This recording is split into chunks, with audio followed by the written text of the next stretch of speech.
synes, det er et fedt arrangement, hvor der er mange børn og unge, som kommer og kan høre om nogle ting omkring frivillighed og demokrati.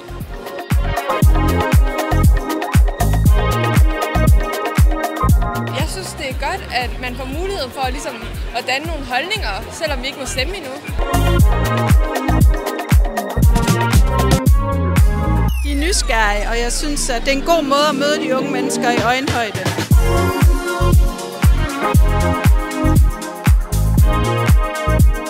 Og vi synes, det er utroligt dejligt, at der bliver lavet sådan et arrangement om demokratiet, for det er jo grundsten i vores samfund.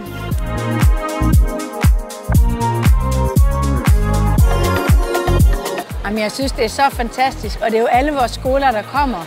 Og for mig at se, så handler det her jo om den generation, der skal være vores demokrati videre.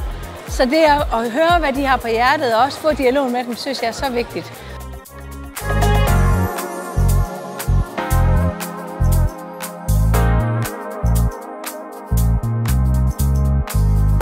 Demokratiet er under pres rigtig mange steder i verden, også her i Europa. Det er vigtigt, at vi får ungdommen med ind i de demokratiske værdier.